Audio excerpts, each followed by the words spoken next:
कांग्रेस की जीत पर विवेक तनखा का पोस्ट भी आ चुका है। जीतू पटवारी को उन्होंने जीत का श्रेय दे दिया है। बड़ी जानकारी आपको बता रहे, कांग्रेस कार्यकर्ताओं को बधाई दी है। इससे पहले प्रतिक्रिया दे चुके हैं विवेक तनखा, लेकिन अब जब उन्होंने कांग्रेस की जीत पर एक्स पर पोस्ट किया है तो लिखा है जीतू पटवारी को इसका श्रेय जाता है। कांग्रेस कार्यकर्ताओं को बधाई भी दी है। ये बड़ी खबर आपको बता रहे हैं। जीतू पटवारी ने जिस तरीके से प्रचार प्रसार किया है, एक अलग अंदाज में वो नजर आया और यही वजह है कि कांग्रेस की जीत पर विवेक तनखा ने जब पोस्ट किया तो उसमें जीतू पटवारी का नाम और उनका जिक्र जरूर किया।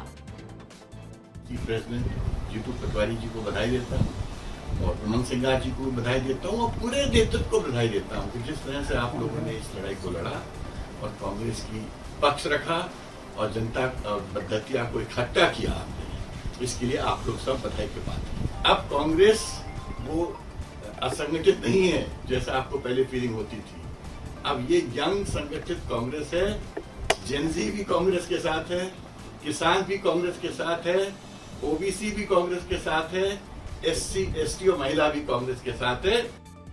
ब्रजेश जी, एससी एसटी जेनजी युवा सब कांग्रेस के साथ है। जीतू भैया का जादू चल गया क्या? क्योंकि आप हार जाते हैं तो मुझे याद करते हैं, लेकिन जब जीते हैं तो मुझे भूलिएगा मत। नहीं, देखिए पूरे बयान में एक नई चीज जो उन्होंने जो जोड़ी है वो जैन जी की है जी। कि जैन जी का भी साथ है, तो निश्चित ही जैन जी वो उस आंदोलन के बाद सब जैन जी को गिना जाएगा और जैन जी की भूमिका बढ़ाई जाएगी राजनीतिक दलों में और जैन जी के लिए अलग स्ट्रेटजी बनाई जाएगी।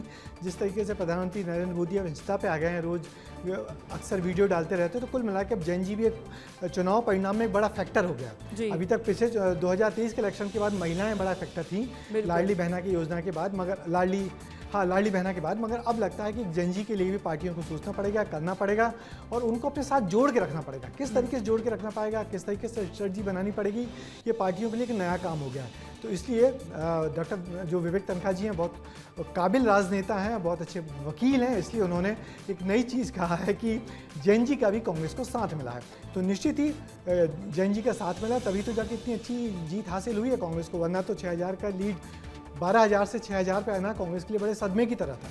बिल्कुल, जेनजी का तो जिक्र कर ही चुके हैं, जीतू पटवारी को श्रेय दिए हैं। जगह जगह जो तस्वीरें मिल रही हैं उन तस्वीरों को एक बार दिखा देते हैं दर्शकों को। कांग्रेस के जश्न का माहौल है, कांग्रेस काफी खुश है। सागर की तस्वीर आपको दिखा रहे हैं। सागर में बाकायदा बाइक रैली निकालकर कांग्रेस पार्टी ने जश्न मनाया है। आप सागर की तस्वीरें देख पा रहे होंगे।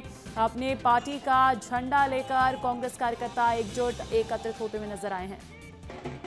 इस वक्त हम सागर के देवरी में मौजूद हैं। यहाँ पर भी कांग्रेस जो है लगातार आतिशबाजी कर रही है और लगातार जो है मिठाइयाँ बांट रही है। इस वक्त हमारे साथ जो पूर्व मंत्री हर्ष यादव वो मौजूद हैं। भाई साहब, 6,000 से जो है कांग्रेस ने जीत हासिल कर ली है आखिरकार। मध्य प्रदेश के जनमानस ने, जनता जनार्दन ने, किसानों ने, युवाओं ने, जैन जी ने ये सिद्ध कर दिया है कि हिटलरशाही, तानाशाही मध्य प्रदेश में नहीं चलेगी। और निश्चित रूप से जो परिणाम आए हैं ये तो ट्रेलर है। आने वाले समय में मध्य प्रदेश में के साथ साथ देश में भी कांग्रेस का परचम लहराएगा।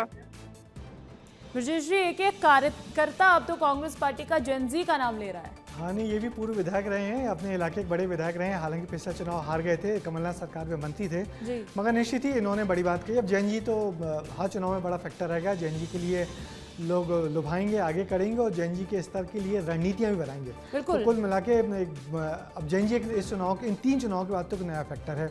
जैन जी ने, मुझे लगता है कि जो बिहार का चुनाव है वहाँ भी असर डाला होगा। और जो जन स्वराज पार्टी के जो नेता हैं प्रशांत किशोर, वो चुनाव रणनीतियाँ बनाने में बहुत माहिर हैं, तो उन्होंने जैन जी को जोड़ने के लिए भी कोशिश की होगी। और जो दिल्ली का जो जंतर मंतर का आंदोलन था उसका असर इस चुनाव, मध्य प्रदेश के चुनाव में तो कम, मगर बिहार के चुनाव में उसने गहरा असर डाला है। बिल्कुल, और जेनजी के लिए कहा जाता था कि ये वो लोग हैं, ये वो क्लास है, ये वो जनरेशन है जिनके वोट में हम तब्दील होते हुए आंकड़े नहीं देख पाएंगे। लेकिन आज अगर असर दिख रहा है, आंकड़ों में कुछ अच्छा खासा असर दिख रहा है, तो इसका श्रेय जेनजी को जरूर जा रहा है। बिहार में हो या मध्य प्रदेश में हो, हर तरफ जेनजी के चर्चे हो रहे हैं। आपको तस्वीरें दिखा रहे हैं, लगातार तस्वीरें दिखा रहे हैं, फुल स्क्रीन तस्वीर आपको दिखा रहे हैं। धार मध्य प्रदेश में देखिए अलग ही माहौल नजर आ रहा है। कांग्रेस पार्टी के कार्यकर्ता हर जगह जश्न मना रहे हैं और दिवाली आज बन गई है।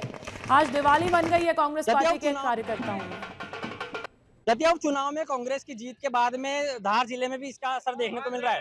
धार जिले में भी कांग्रेस के जो कार्यकर्ता है वो आतिशबाजी कर रहे हैं, एक दूसरे को मिठाई खिलाकर जो खुशी मना रहे हैं। और कांग्रेसी जो कार्यकर्ता बड़ी संख्या में मौजूद है, जश्न मना रहे। बात कर लेते हैं, दतिया में कांग्रेस की जीत हुई है और आप जश्न मना रहे, क्या कहें? आज दतिया के उपचुनाव में जो ऐतिहासिक जीत कांग्रेस पार्टी को मिली है, उसके लिए हम सभी कांग्रेस कार्यकर्ता आज इकट्ठे होकर यहाँ पर जश्न मना रहे हैं और सभी कार्यकर्ताओं को मैं बहुत बहुत बधाई शुभकामनाएं देता हूँ। दतिया की जनता को बधाई देता हूँ कि उन्होंने जो जनादेश दिया है। यह जीत देश के किसानों की जीत है, प्रदेश के युवाओं की जीत है और आने वाले समय में हम आदरणीय खड़गे जी, आदरणीय राहुल गांधी जी, आदरणीय जीतू पटवारी जी, आदरणीय उमंग सिंगार जी के नेतृत्व में पंचायत स्तर से लगाकर लोकसभा तक ऐतिहासिक जीत दर्ज करेंगे और आने वाले समय में 28 और 29 में कांग्रेस की सरकार बनेगी।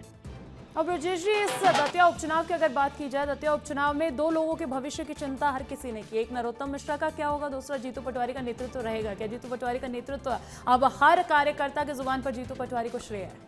नहीं, बिल्कुल इस जीत का श्रेय तो जो पार्टी का लीडर है उसको मिलना ही चाहिए। जीतू पटवारी ने मेहनत भी की थी और ये पहला नहीं, इनका ये दूसरा बाई इलेक्शन है जो जीते।